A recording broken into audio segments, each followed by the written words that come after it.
you want to start adapting what you're doing and the techniques that you're using to the different parts of your presentation or whatever you're doing. So sometimes it's time to tell people, really push it in, power drive certain points of information. Other times it's a good idea to ease off. Ease off, and I'm not saying you're going to be making jokes. Okay? Yeah. Your clients probably don't want you for your joke telling ability. But here we're going to talk about smiling and making eye contact. Okay? Yeah. So let's think that this is part of our talk where we can lighten up a bit. Okay? We're always lighting it up. Yeah, just lighten up and just, and okay. So read the sentence ahead, no? This sounds very easy, but people get it wrong. It's an easy thing. Smile. We haven't smiled so far in our presentation. Do you think it's good that, occasionally in your presentations you smile to your clients, or do you just want to be totally like a robot? Like Arnold Schwarzenegger? Yeah, I guess it depends on what role you're playing. Yeah. So, these are techniques that you can choose to employ or not to a greater or lesser degree. Yeah. But if you don't have them, and you don't practice them before we have the match, if you do that, that overhead kick, you need to be practicing this now, because otherwise you have the final cup of the whatever, and Diego Costa cannot do that overhead kick and take the risk of everybody saying he lost the game for Spain when he's not even Spanish. No? No? If he hasn't practiced a lot and he thinks he has a good probability of going in okay. No? Yeah. So here we'll lighten up a bit. Okay. Then we've got the next paragraph, it starts strongly. So then we'll give it a bit more punch. Yeah. So here's the light, take it easy. 4. Smile and make eye contact with your audience. This sounds very easy, but a surprisingly large number of presenters fail to do it. If you smile... Okay, we're a bit telling off. Let's make it a bit more positive. Let's make it, you get it wrong. If you smile and make eye contact, you're building rapport, which helps the audience to connect with you and your subject. It also helps you to feel less nervous because you're talking to individuals, not to a great mass of unknown people. To help you with this, make sure that you don't turn down all the lights so that only the slide screen is visible. Your audience needs to see you as well as your slides. Think about it. The audience needs to see you as well as the slides, because otherwise you just send them the PDF of the PowerPoint, and they can look at it and they can read that in their office with the accountants.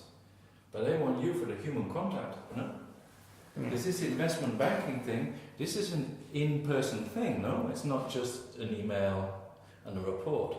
Yeah. No? They want to see you. Yeah. No? To build a Okay, relationship. so let's not say that. Okay, we have another paragraph.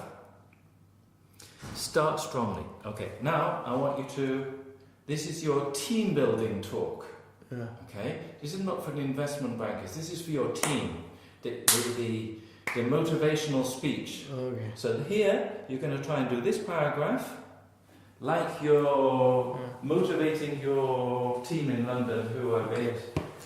They have been getting good results. Okay. Instead of telling them off, you're going to motivate them. That they get football matches with something and beers afterwards or something. Start strongly. The beginning of your presentation is crucial. You need to grab your audience attention and hold it. They will give you a few minutes grace in which to entertain them before they start to switch off in your dull. So don't waste that on explaining who you are. Start by entertaining them. Be even a bit more effusive. Okay. Try a story or an attention-grabbing image on a slide. Sorry, I didn't see tip 7 below. Okay. That wasn't very... So, now we're going to do some body language with the 1, 2, 3, something like that. Good. Yeah. Whatever. Okay, remember the 10, 20, 30 rule for slideshows. 1. Contain no more than 10 slides. 2, last no more than 20 minutes. And 3, use a font size of no less than 30 points. This last is particularly important as it stops you trying to put too much information on any one slide. This whole approach avoids the dreaded death by PowerPoint. Okay, you threw that line away. Okay, that was your joke. You try me to be too much of an actor. But don't worry. Yeah. You can reduce it or use it where you want. Yeah. But you threw that away. You missed that opportunity. Yeah. It's got it in inverted commas. And look, it's got 3 capital letters. Okay? Yeah. And it's the end of a sentence and the end of a paragraph. So try that again. Try to get a little bit of a joke out of that. The whole approach avoids the dreaded death by PowerPoint. Good. And what did you do with that? What did you do on your technique here? You gave me like a video game voice, no? Yeah. Like those wrestlers, no? Yeah. No, it was more like I don't know, like a scary. Yes. Yeah. A scary voice. Yeah. No? Why not? Like No? Okay. You can. You can a scary voice. Okay. Okay. Tell stories. Okay. What do you think about this? Telling stories for investment banking? Do you think this is relevant? Well, sometimes it makes the whole thing more interesting. So. Maybe. Okay. So Tell stories. Now, the aim of this paragraph is interesting. You have to Mm-hmm. make this sound like it's there's something here that's pretty interesting. Tell stories. Human beings are programmed to respond to stories. Stories help us to pay attention and also to remember things. If you can use stories in your presentations, your audience is more likely to engage and to remember your points afterwards.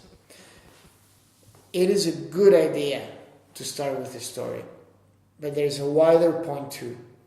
You need your presentation to act like a story. Think about what story you're trying to tell your audience and create your presentation to tell it. Okay. So maybe your story is some success story of somebody who did this in the past. Yeah. No? And you think you can repeat the same formula for this client. Yeah. I don't know. Yeah. Finding the story behind your presentation. To effectively tell a story, focus on using at least one of the 2 most basic storytelling mechanics in your presentation. 1. Focusing on characters. People have stories, things, data, and objects do not. You missed that. Yeah. Because it's a semicolon. Yeah. So you went on like a colon, then you fucked that up. Yeah. And you weren't reading ahead. I saw that. Yeah. Okay, so try that, and we'll do it the other way. We'll do the opposite of what you did, because you fucked it up. Yeah. People have stories, things, data, and objects do not. That's it. Good. So ask yourself, who is directly involved in your topic that you can use as the focal point of your story? For example, instead of talking about cars, your company's products, you could focus on specific characteristics like the drivers the car is intended for, people looking for speed and adventure, the engineers who went out of their way to design the most cost-effective car imaginable. Okay, yeah. When we see adverts intended for consumers, we see this, no? We see this. We see the stories. We see the people. We don't just see a car and we don't see the statistics. But they're selling to consumers. You're selling to a business. Yeah. No? A changing dynamic. A story needs something to change along the way. So ask yourself, what is not as it should be? And answer with what you're going to do about it, or what you did about it. Okay. How can that fit in with what you're doing? Your thing with your toll roads. Something was not the way it is, and this is what you did to fix it, or what you're going to do to fix it. Yeah. Could we think of a way of doing that? Anyway? Yeah, it's too far-fetched. Okay. Just to apply to a specific situation. For example, For example, did hazardous road conditions inspire you to build a rugged all-terrain Jeep that any family could afford? Okay, you're splitting up your roads, your words to each word. Okay, so that's making it quite didactic. Yeah. What you need to do is, do you remember we did the chunks, the things that go together. So what's your subject? Hazardous road conditions. So did hazardous road conditions inspire you? But here we've got the verb, inspire you to build. No. That's the verb. No. So we've got, did hazardous road conditions inspire you to build a rugged all-terrain Jeep that any family could afford? See? So we've got 4 chunks. Because you're doing it in like 10. And that's one of the things that's getting a bit... I wasn't quite working out why it was hard for me to hear this. Yeah. But we'll do that in 4, okay? This will be the same in anything if you're doing your PowerPoint. Yeah, get the chunks together. So you've got subject, verb, and object with a sort of fill-in information at the end about the object. So basically you've got a subject, verb, and object.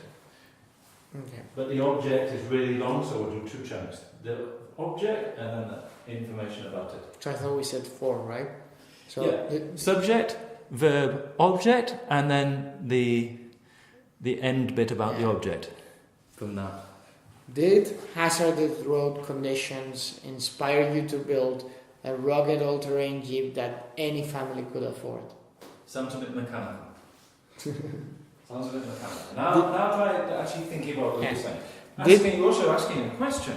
No? Did hazardous road conditions inspire you to build a rugged all-terrain Jeep that any family could afford? Okay. Did a complicated and confusing food labeling system lead you to establish a color-coded nutritional index so that anybody could easily understand it? That's it. You've got the second one. See? Can you feel the difference? Yeah. You got the second one without even realizing you were doing it, and you were chunking the second one. Yeah? You got it. So it's the technique. We're not putting any more emotion here. You're just correctly using the technique, because otherwise, if you're separating each word, this I can handle for 2 minutes, but not for 20. Yeah. Okay. And this is what's going to make people think, oh, this Andres guy, he's good. Okay, your words. Okay. So, depends. Depends. That's it, good. Houses. Houses. A little less. Houses. Houses.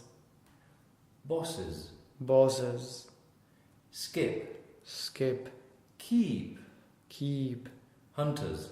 Hunters. Hunters. This is Z. Because everything, it ends in a vowel, so everything that ends in a vowel, it ends in a vowel sound. Everything that ends in a vowel, in the plural is?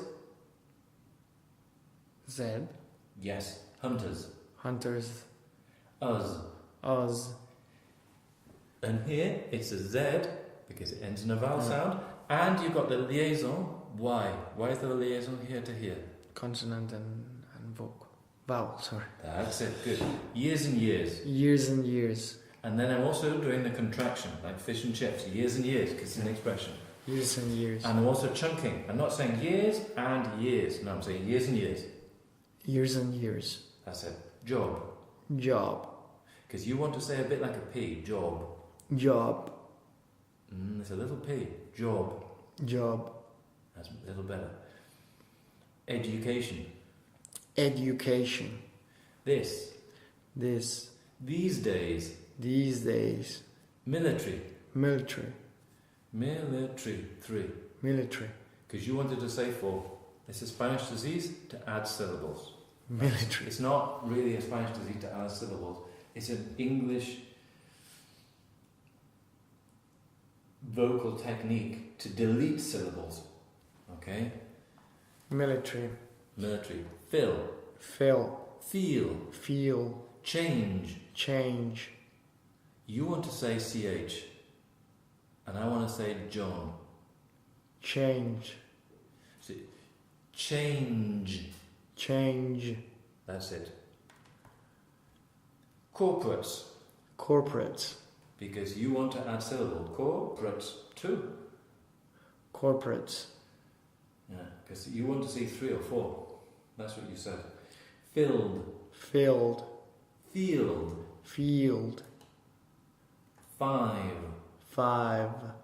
Fife. 5. Have. Have. Race. Raise. Race. Race.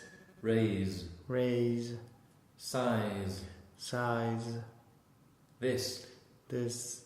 These. These. There's 2 changes from this to these. What are they? 2 changes.